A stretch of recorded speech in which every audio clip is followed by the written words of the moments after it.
Welcome everybody to the joint Room of One's Own Boswell Book Company virtual event, part of both our event series combined. And I'm Daniel from Boswell. And before we get started, I'm just going to welcome you. It's day 4,879 of us being in business. I'd like to pass the Zoom baton over to Kate Jackson from Room of One's Own. Hi. Hello, thank you, Daniel.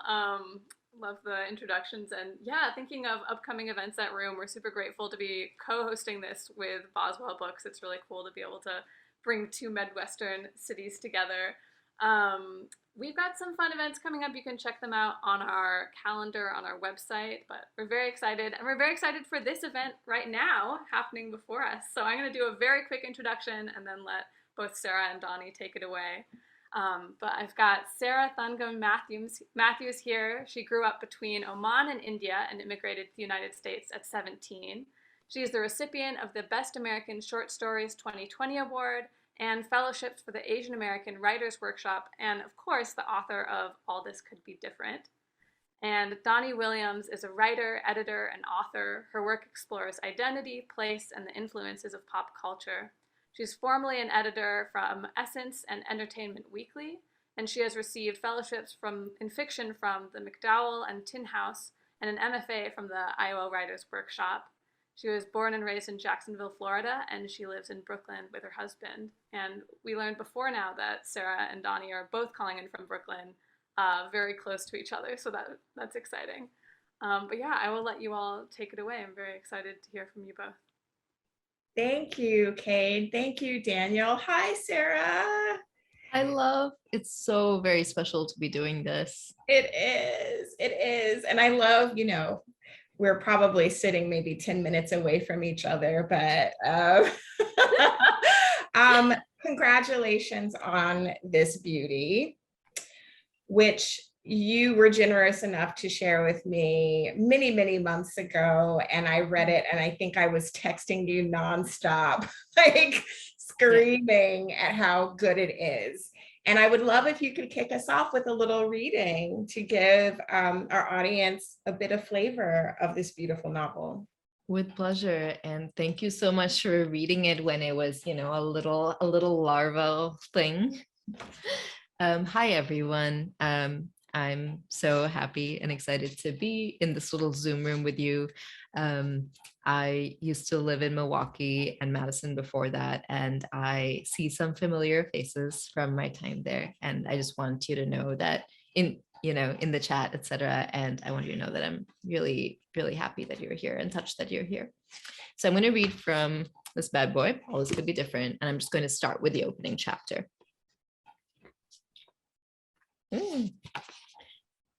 A1. I would like to tell a story of a different time. I was 22, a teak switch of a girl. I had finished college. There were not many jobs.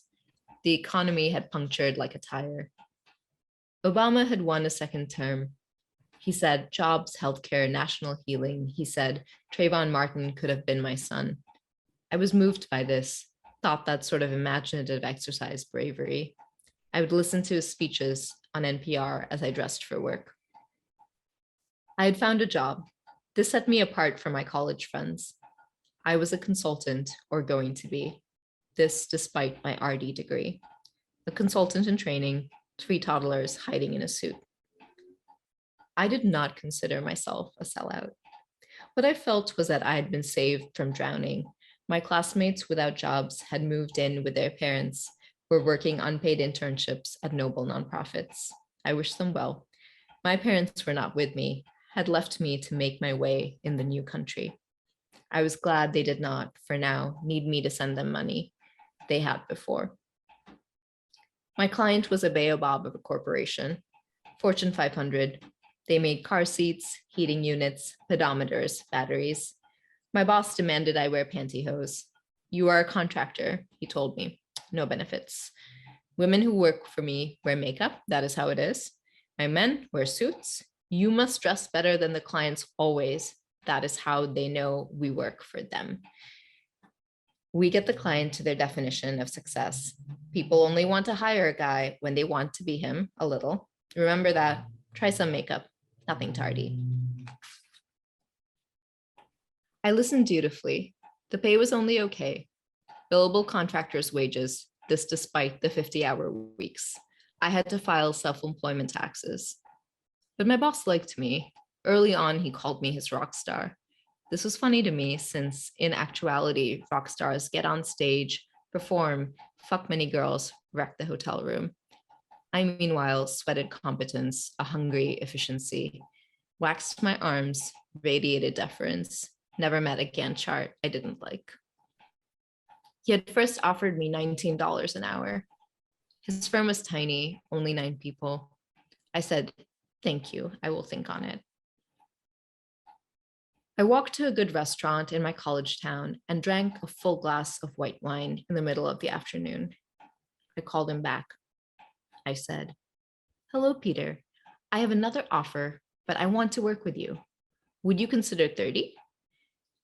In the space between the gin bottles, the mirrored bar showed me a soft-featured girl, skin the color of Hennessy, eyes vacant with fear. My boss said, like a god granting a boon, 23 an hour. You will relocate to Milwaukee, where your client is. I will pay for your apartment." "That sounds great," I said, may have added, "I'm honored to get to work for you." All nonsense. Once I hung up, I punched the air and yelled. I remember the restaurant as deserted, but it may not have been. This is not a story about work or precarity. I'm trying late in the evening to say something about love, which for many of us is not separable from the other shit.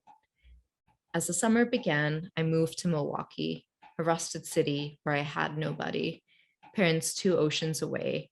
I lay on the sun-warmed wood floor of my paid-for apartment and decided I would be a slut. Thank you. Sarah, thank you. I'm so glad that you shared that first chapter because I have seen it many times on social media in the past week, people screenshotting it because it's that last paragraph is such a stunner with that sentence. What I really loved about it too was it just immediately sort of introduces me to this irresistible voice. And so that's where I kind of want to start this conversation, is talking about the very unique voice of this narrator, Sneha, and how you were able to, or when you were able to really lock into how it sounds, the rhythm of it, all of those things. That's such a beautiful and complimentary question.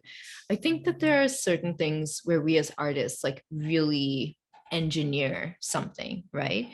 I think that I really worked hard to engineer a certain kind of structure, for this novel, for example. But I think it's also good as writers and artists sometimes to cop to the fact that sometimes like you just get a weird lightning bolt around something weird. And for me, this novel, which I thought would be, a little short story titled Milwaukee, about like a satire of the corporate world with a little bit of disaffected queer romance. What started this was a voice, and it was very similar to the voice you're describing. And I just started to try to pay attention to it and try to almost like build a character sentence by sentence. And what I started realizing about this character, Sneha, was that she was somebody who really put forth this kind of closed off, kind of cold exterior, was cautious and pragmatic, was very young and didn't know she was very young. And underneath it all, felt things very deeply, was like a deeply sensitive person.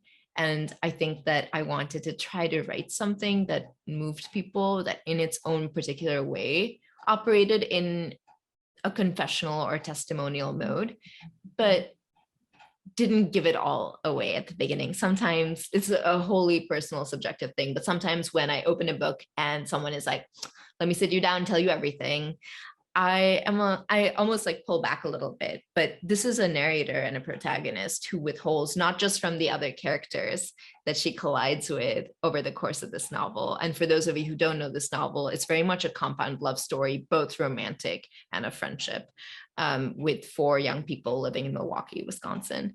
But I think I also, once I realized that about her, I was like, well, she's also going to withhold from the reader, at least at the beginning. And so the sentences of the voice are kind of clipped and cool at first, and then they slowly start expanding and opening up, including to the reader. And that was fun to do.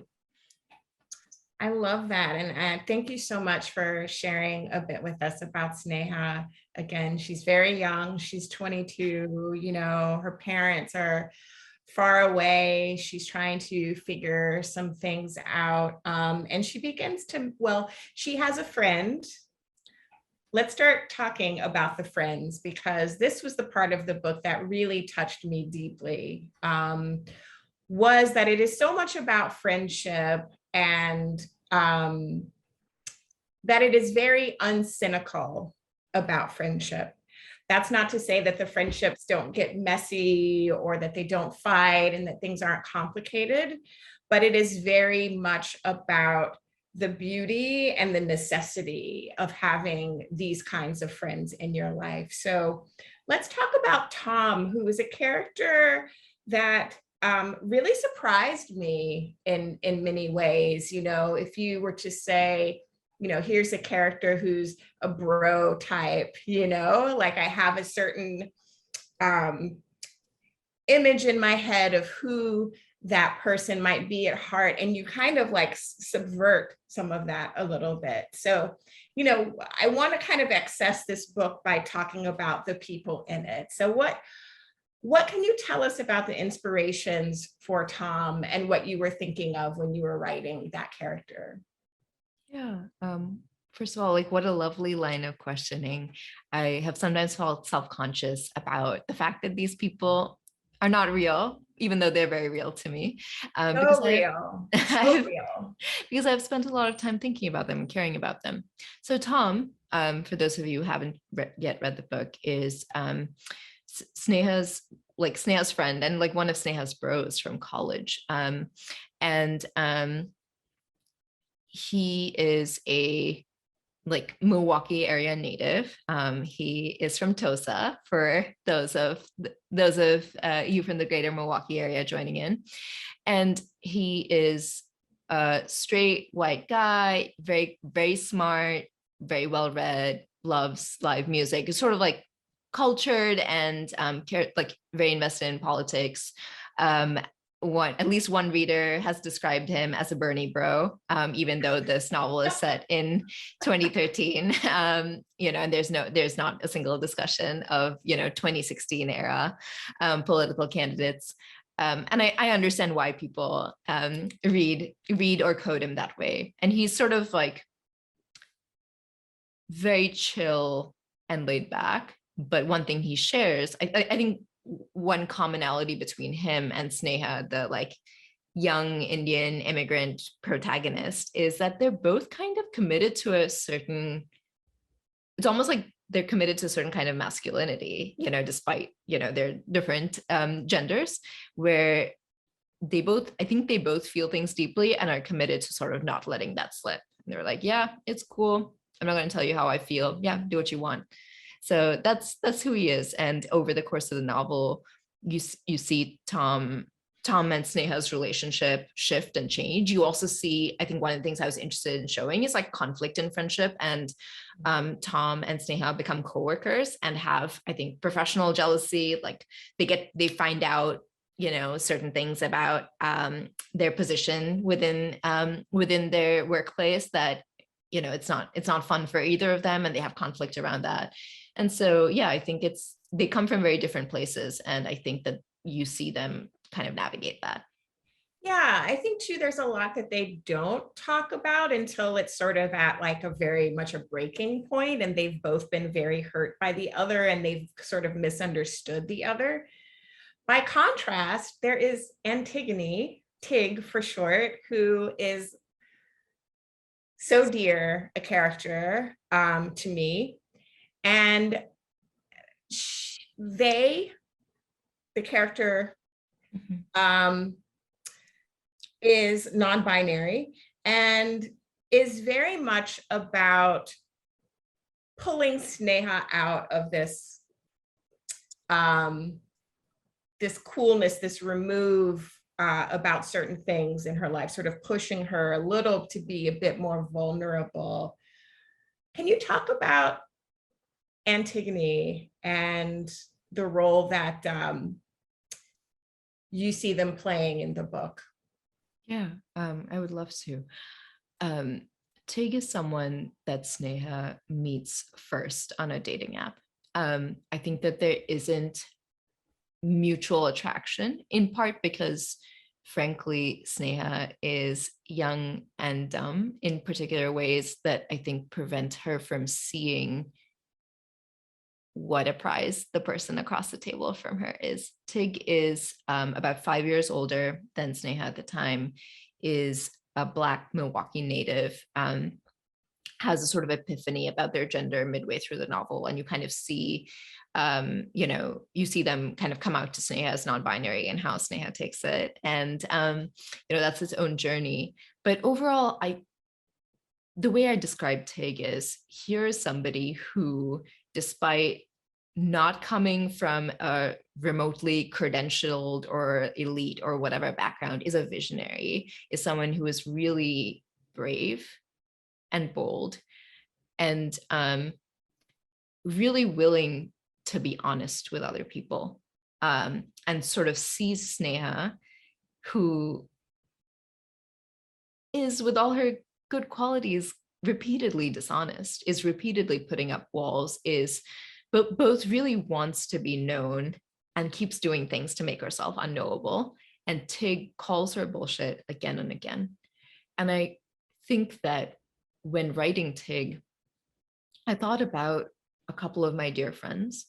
And I also thought, because I'm not Black and Tig is, and I thought about the rich lineage of Black characters that I could draw from, including, and I'm not doing this for any other reason than it was sort of like something I honestly thought about, including Dawnie's heroine in her novel, The Final Revival of Opal and Nev. And one thing that really mattered to me was I wanted in this novel to show what it means to live in interdependence in a real, not utopian way, what it means to lean on your friends and care for your friends. And there are examples of that just as much as there are examples of friends and loved ones failing each other.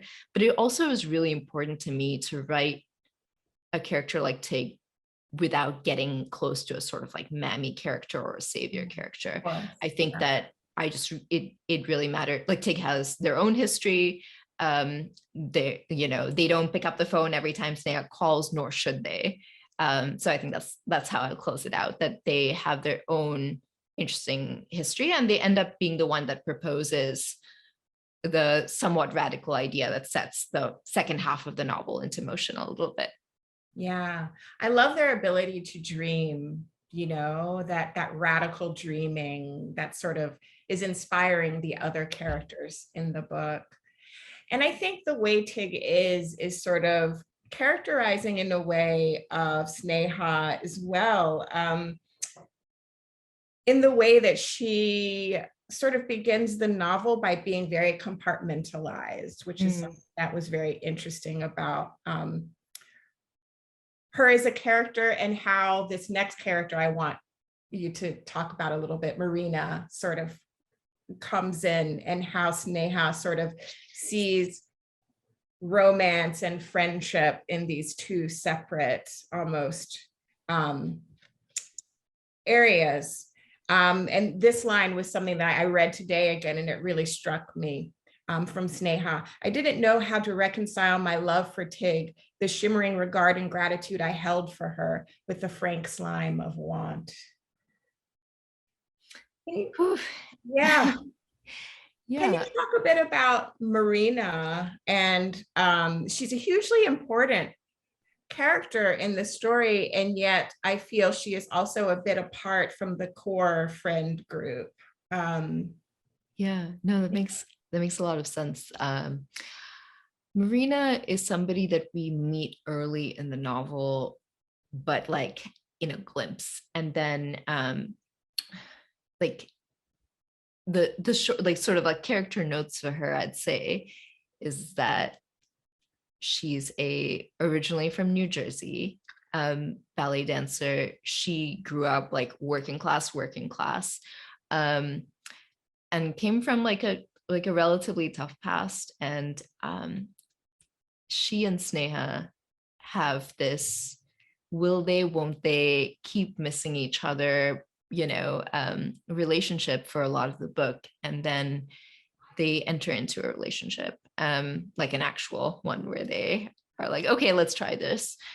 And it's a relationship that's very, very much hindered by Sneha's avoidance, her difficulty, which is a difficulty we as readers come to at minimum understand, if not empathize with, about why she is the frustrating way that she is. But I think that Sneha is someone who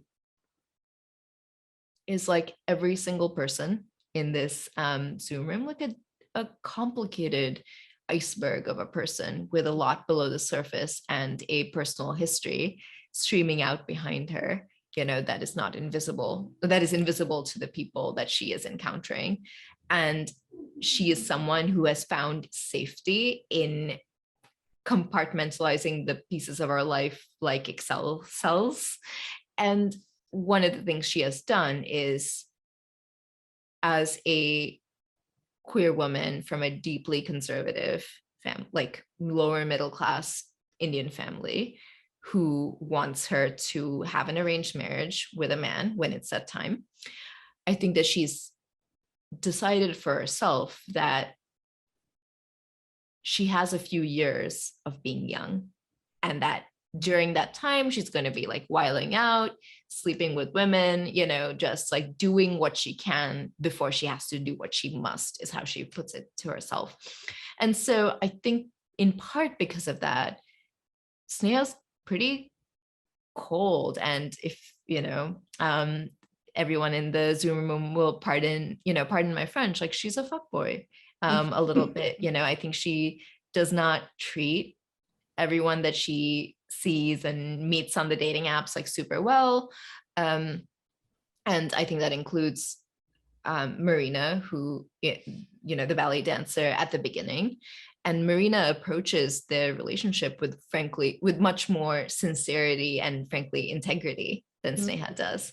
But you need two people to be engaging in that sincerity to have a successful relationship. I wanted to show ultimately with these two people, like what it means to, for some of us at least, to have an important and transformative relationship in your youth or your 20s or whatever, without maybe the certainty that the two of you are meant to be together for life. Right. And I think some of the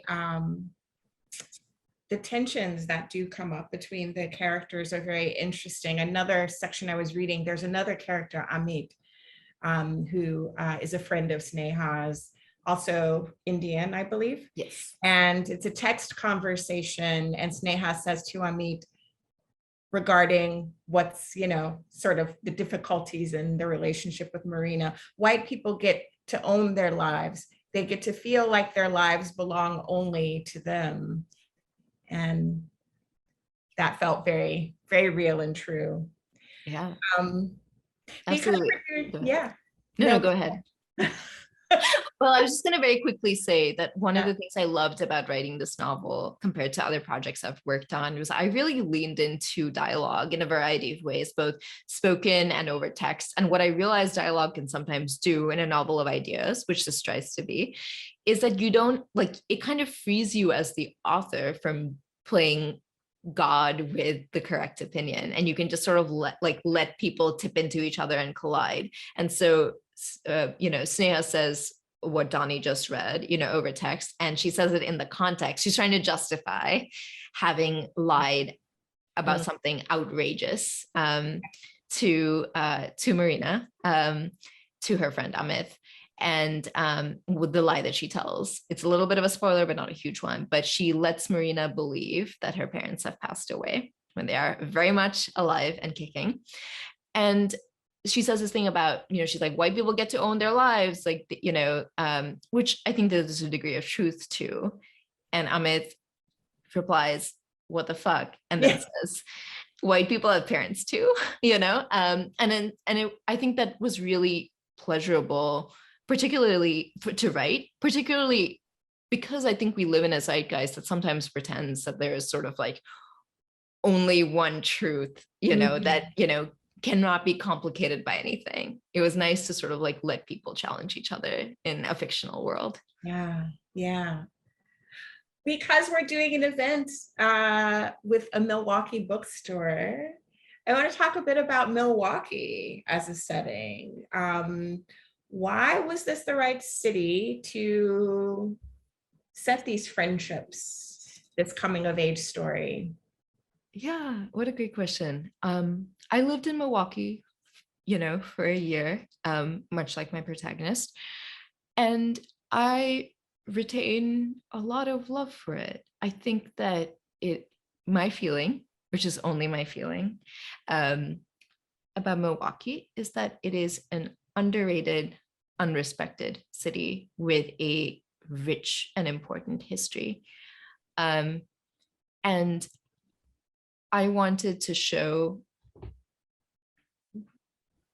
in some degrees, an experience I had that wasn't even specific to just Milwaukee, which is what it's like to live in a place that isn't a center of culture and capital, like the city I live in right now, which is like which is New York City. But I think that was sort of the starting impulse. But in the past, I've sometimes written a story or part of a novel opening in a particular place and then been like, actually, this needs to be in DC, and I'll like move it over. But with this particular project, I started in Milwaukee and stayed in Milwaukee. I really loved shouting out various places, like restaurants, bars. There's like Why Not To is like one example of a bar that like exists in real life, I Googled because I was like, oh, this sounds great. Yeah, no, I feel like if you live in San Francisco, if you live in Paris, if you live in New York, there's a wealth of literature and film out there that references the place that you live. And I was like, you know what, like, let me I'm certainly not the only person to have set a novel in Milwaukee. But I was like, let me add to this, like, small but important canon.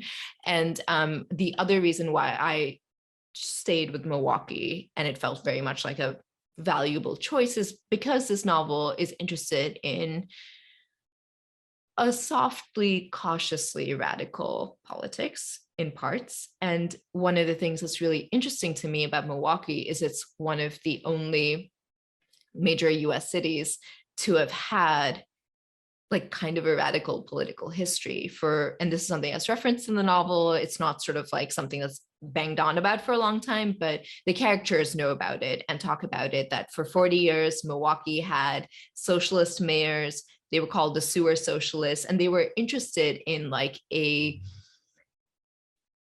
incremental, tangible series of programs that improved working people's lives. They installed sewers, they wanted public parks for workers, and they were just very bullish about this. Many of them were immigrants and so imported some of the politics from their homelands to Milwaukee.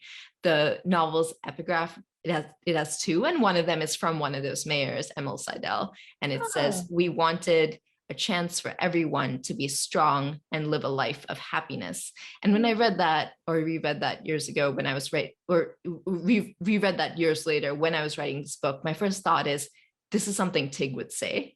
And then I was like, this will help me kind of be this talisman that I kind of keep close when writing the book.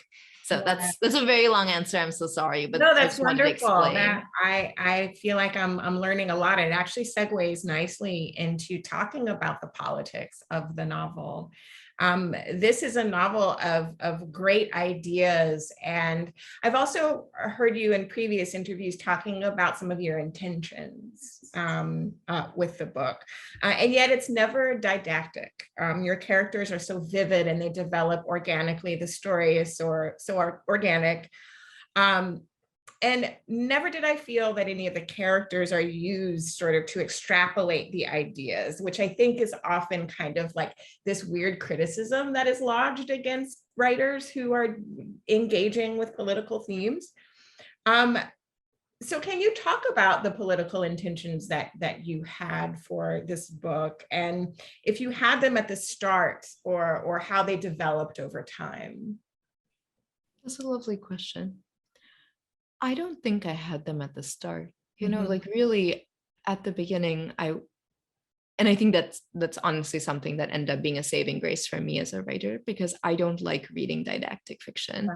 I think that it, unfortunately, even with the best of intentions, it often ends up disrespecting the reader. And long before I was a writer, I was a reader. I read ferociously and desperately as a child, as a teenager, as an adult. And I want to be respected. So I think that where I started out was just with this voice, then with the setting, then with new characters. But I wrote this book during a very particular time in my life. I wrote it mostly in 2020. And I wrote it right after setting aside and putting in a drawer another novel project that I, among other things, had stopped believing in. And that setting aside was like quite painful for me. And I wanted to, I don't know, I had all these new experiences buzzing around me. It was 2020, COVID was coming for my ass in all of New York. And I was organizing along with a bunch of other people in my and Dawnie's neighborhood.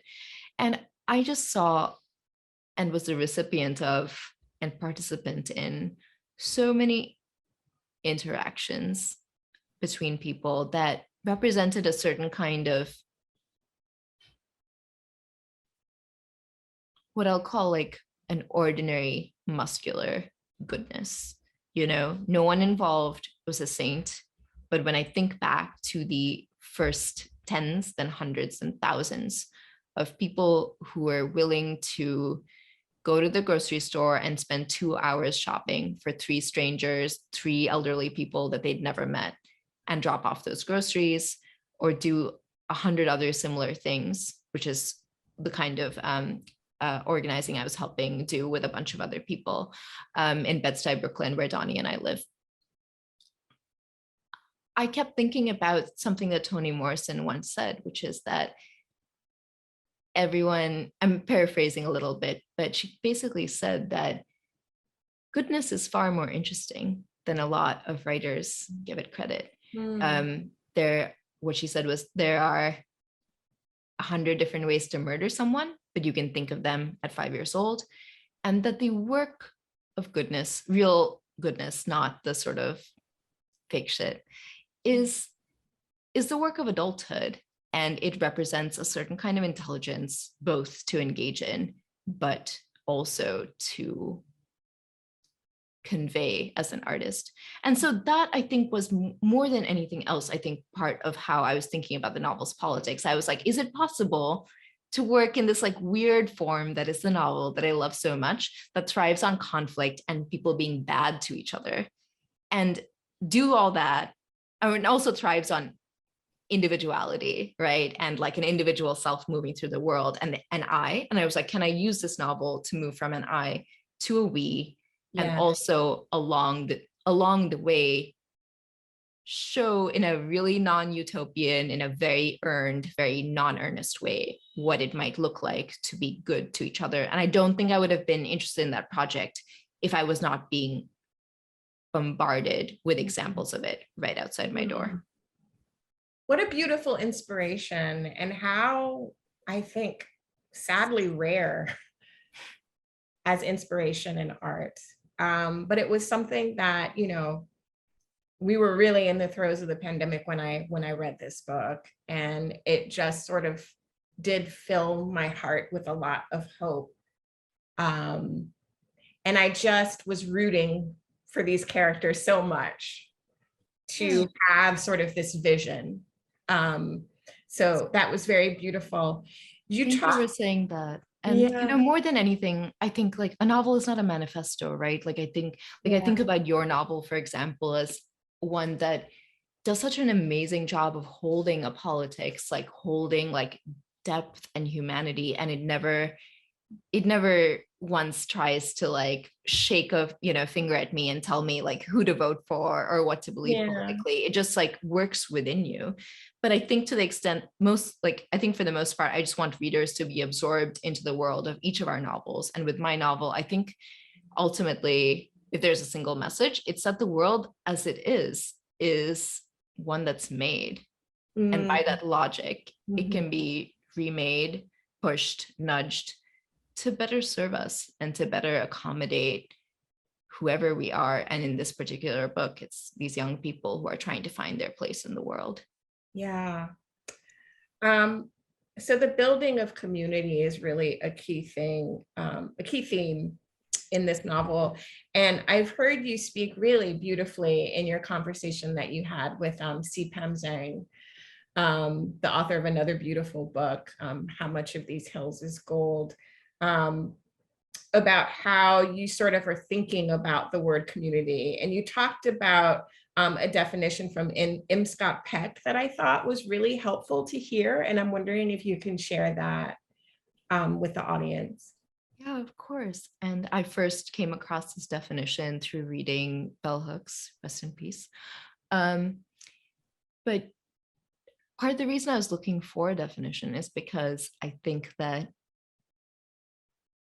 at times it has felt in the last 2 years like everyone has gotten really horny for the concept of community and community in the abstract, and I think particularly around organizing work, so many people would be like, that's so great, I love community. And I was like, what does that mean, bro? And I think that the definition that I find so useful from M. Scott Peck is that a community is a group of people who have made the choice to rejoice together, to mourn together, and to some degree, make each other's conditions their own. I find it tangible and useful. I think it describes many of the relationships that end up forming over the course of the book. And I think that I really experience community just by itself. Like I think there's good community and neutral community and sometimes bad community. And this book spends a little bit of time gesturing towards what bad community can look like. I think in some ways, Sneha's feeling of antagonism towards her homeland and her hometown, which is not one I share, has to do with bad community and has to do with being harmed in the context of community.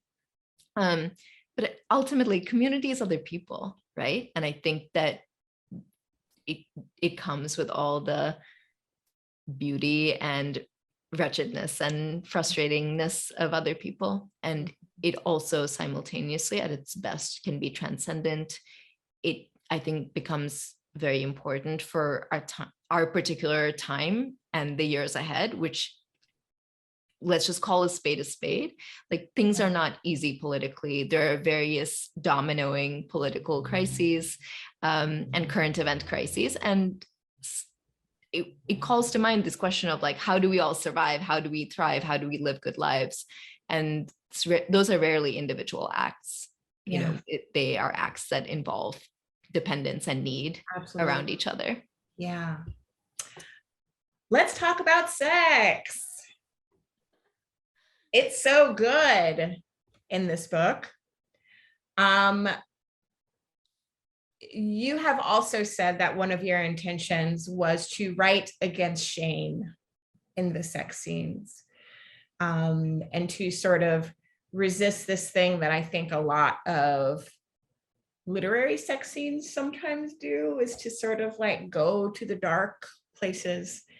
Can you just talk about that a little bit? What you mean about writing against shame in the context of Sneha and Marina, or any of the sex scenes really that are in the book. Yeah, that makes sense. When I started the book, I did not know that I would be writing a single sex scene. But with so many things that worked out in this book, I think it came from a process of like paying real attention to this character. And one of the things I knew about this character was that she had been conditioned to feel a lot of shame around a lot of things, but that she also sort of someone who, despite everything, knew how to pay attention to her own desire. And the first few lines of the first sex scene sort of started happening organically when I was drafting. And I was like, wait, there's something real here. And I had this moment where, 3 lines in, I wondered, should I do the cinematic, like PG-13 thing and fade to black, and give people like enough to go along. But then I thought about this character's origin point, the way in which she was raised, and I was just like, no, I want to kind of push against the shame that is that is foisted upon this character, shame being a thing that hegemony forces upon us in a whole bunch of contexts. And I think that, I wondered as I was writing, I was like, am I unwittingly writing pornography? Am I, like, what does it mean to be explicit about intimacy and embodied intimacy between these 2 queer women, these 2 femmes? And I thought sex is a really deeply useful act of characterization. We're all told that it is what it is, it's private, it's, that it fulfills various functions, including the expiation of lust. But it's also an act of communication, and a dense, important act of communication. And the thing I realized when writing was sex is where you see this young, prickly, aloof, proud, and in her own way, deeply hurt young woman come alive. You see the other side of the eager office drone when Sneha, like pushes someone down on a bed and really leans into her own desire. And I think that there's something uncomfortable to broader society often when you see a certain kind of desire shown,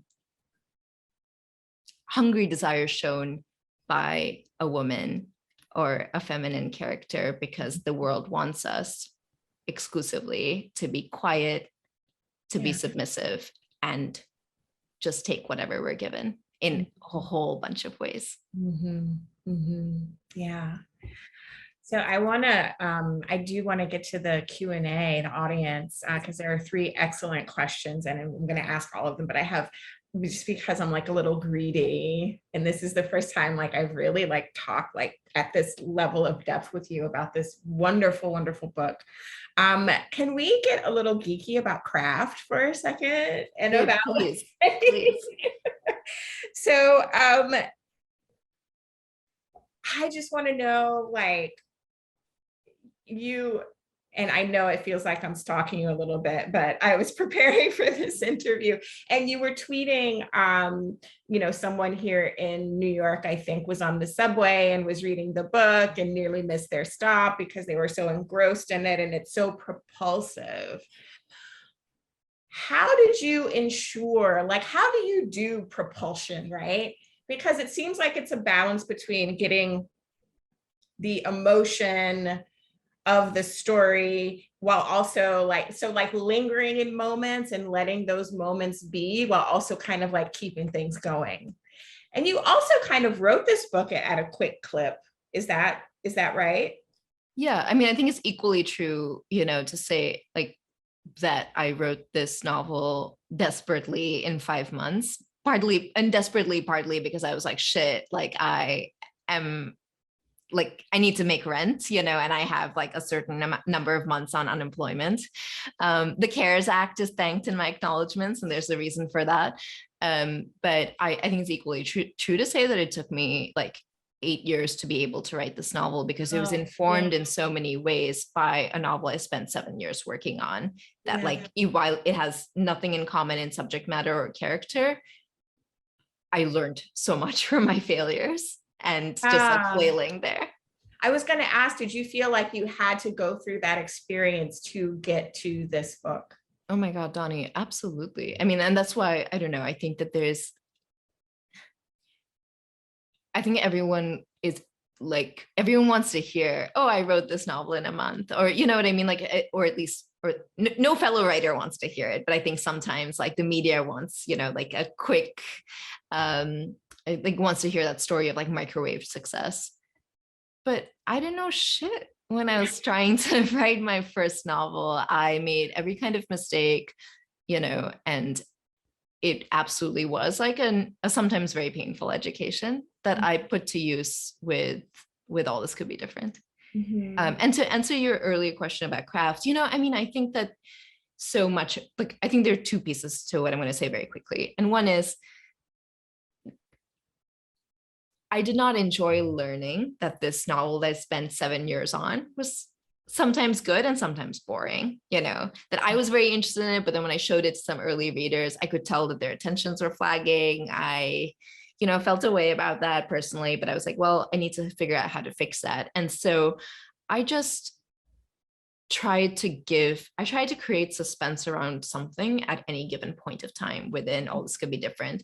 For a lot of the novel, the suspense is created through this sort of, much like Normal People, for example, by Sally Rooney, as like one of a few different examples. There's this will they, won't they love story. There's like, oh my God, they missed each other again.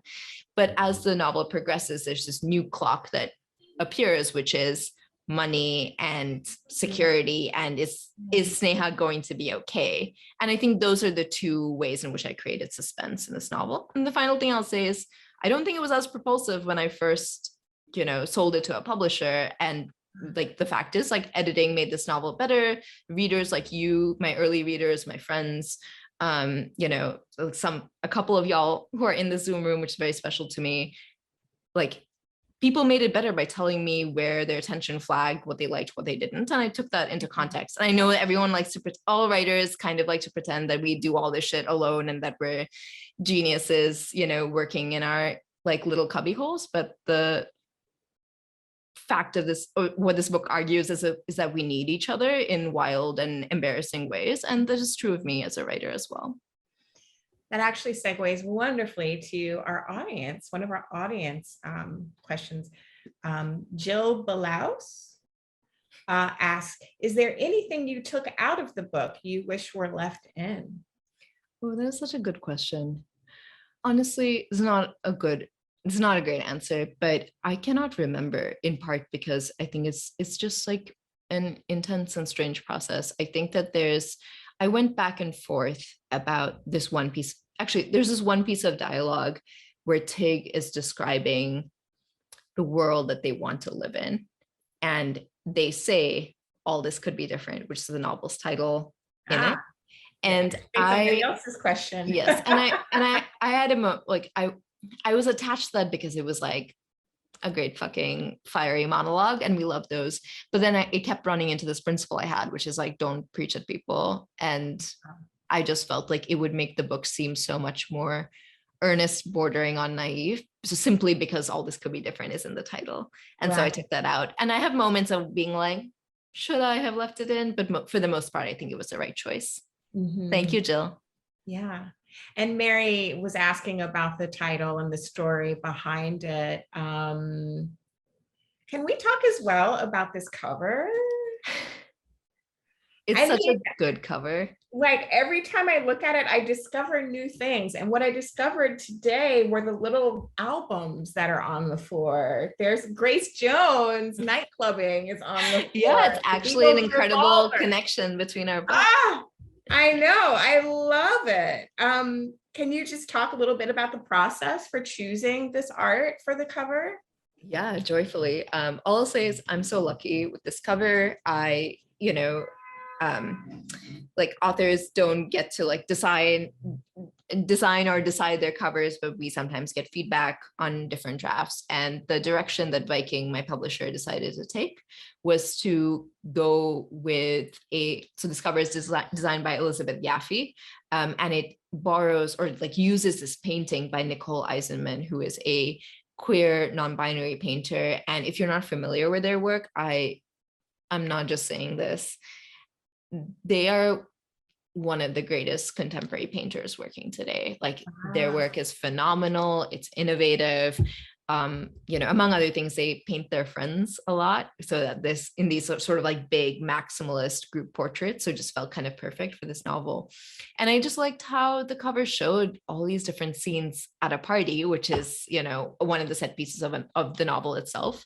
And you have connection and humor and tenderness and alienation. And multiple of my friends roasted me for this, but you also have someone lying under a pile of clothes, which is coats in the cover, but multiple of my friends were like, this is you with your laundry, Sarah. So it has that personal connection for me too. I love Wait, did I answer your question, Dawnie? Was there another one? Yes. No, that's great. Nate Sullivan asks, hi, Sarah, what kind of reader did you have in mind as you were writing the book? Nathaniel, thanks for asking that. I think that I first thought about the younger version of myself, and that wasn't from this place of solipsism. It was because I think that I really wanted to create intimacy. And I think you can, between the reader and the book, and I think that you can have that intimacy compromise if you're trying to like write imagining like an amphitheater of hundreds of people listening to you. And I tried to make it feel as one-on-one as possible. So I think the first reader was really me in my early 20s who needed this book, I think, or could have benefited from a book like this. And so I tried to write towards her. And then second, for my friends, for my communities, queer people, South Asian people, the people that over the years have organized with in a sort of clear-sighted attempt to live our values and dream of a better world. Yeah. Oh, beautiful. I have one more question, and I think we'll kind of wrap up. I have to talk about food and the role that food plays in this book. First of all, for those of you who have not read it, Sarah wrote the most incredible essay for Grub Street about a week in her eating life. And you also have at a donut shop here in Bed-Stuy, a special donut inspired by this novel. And I love that the characters really indulge in food, and there's such an attention paid to food throughout the story. Why is that? I think that this is not true of everybody, but I like reading about food. I'm a creature of appetites. I like good food. I wouldn't describe myself as a foodie. I have like embarrassing taste and like make a lot of depression meals sometimes that are certainly not elevated in any way.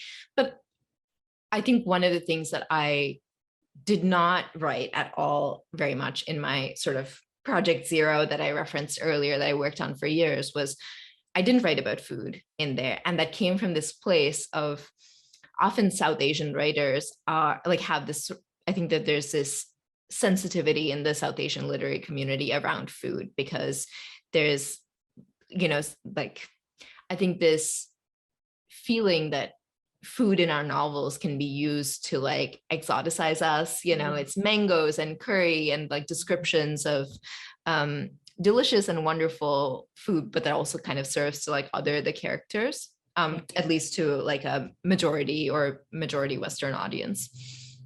But with this novel, again, I was really interested in doing things differently. And I thought, listen, like food is one of the ways in which politics is made manifest, like the food I've eaten at different points in my life has been the clearest litmus test of how much money I was making and whether I was okay.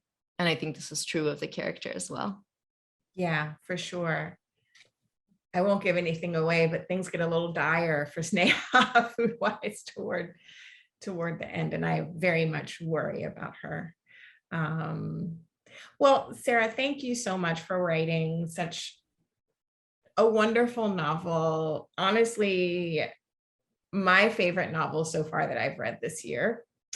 And I hope that I know how much went into it those 7 years before the 5 months. And I hope you're enjoying this journey with it and all the acclaim that it's gotten. Dawnie, there are no words for how much it's meant to do this event with you. As someone who's known me for many years and who has seen me through some of my harder times in the writing journey. I want every single one of you in this Zoom room to look up Dawnie's book because it is excellent. And I'm just really grateful to have spent this time with all of you, for real. And thanks for the lovely words, Dawnie. Thank you. I'm going to thank both our author and conversation partner, also an author, and Room One's Own, and everyone who came. We wouldn't have Booksters without you. And I leave the final words to Cade. That was a perfect closing. Yeah, this was a really wonderful conversation to sit in on and listen to. And yeah, highly recommend checking out both Sarah and Dawnie's work. And thank you everyone so much for being here. Thank you.